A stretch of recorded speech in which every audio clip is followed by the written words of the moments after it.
So what do you need to do in the next few years so that you've set in stone the basics for that? Sure. Well, you can already see it coming. The first thing is don't build it for everybody. Like VR is not ready for that yet. Just accept the fact that it is not going to be mainstream, and you shouldn't even try to make it mainstream at the beginning, because most people won't get it, and it's going to take so long for those people to get it that you should just completely embrace a very small part of the population, and the part of the population that I understand the most and that I spend the most time with, and that is, I believe, the most genuinely excited to use VR every day, are essentially the creatives, the people that are writing code, people that are designing, people that are using Figma and Illustrator all day long.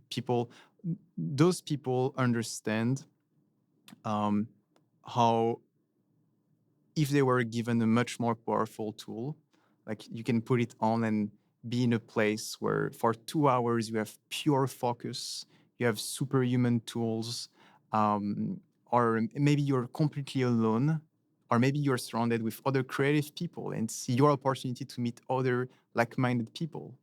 But they understand having the value of that, and they see it, and it's obvious to them, and it's what they do for a living. It's what they're passionate about. So they're willing to spend a lot of money to get that to be better.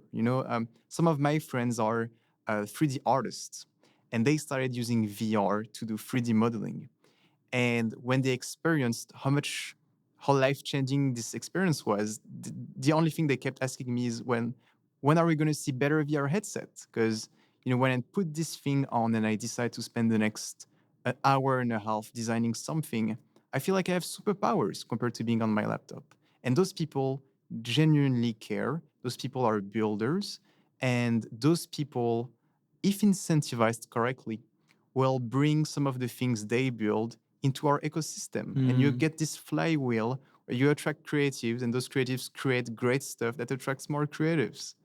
Um, y- you know, One of the designers I'm working with, um, he run this design company, and of course he's very very busy. And so one of the things that tends to happen when you're managing a dozen people is you get very little time to just turn everything off and focus deeply.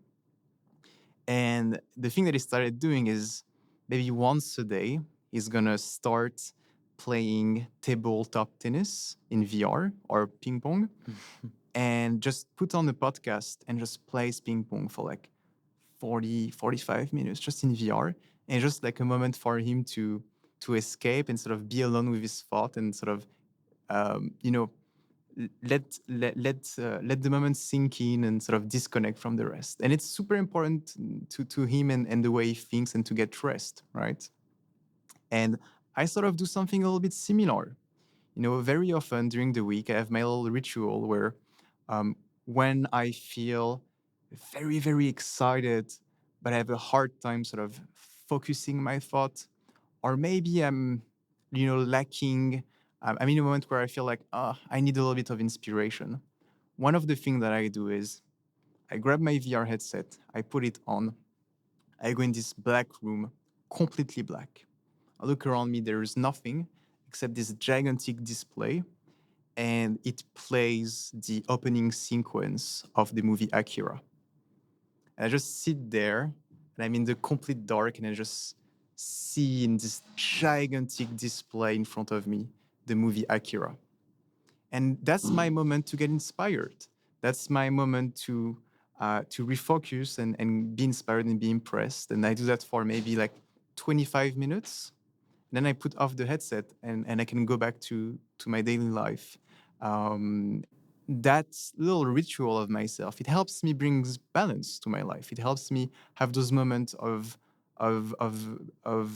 comfort, of focus, of being with something that I'm very familiar with, and I love it.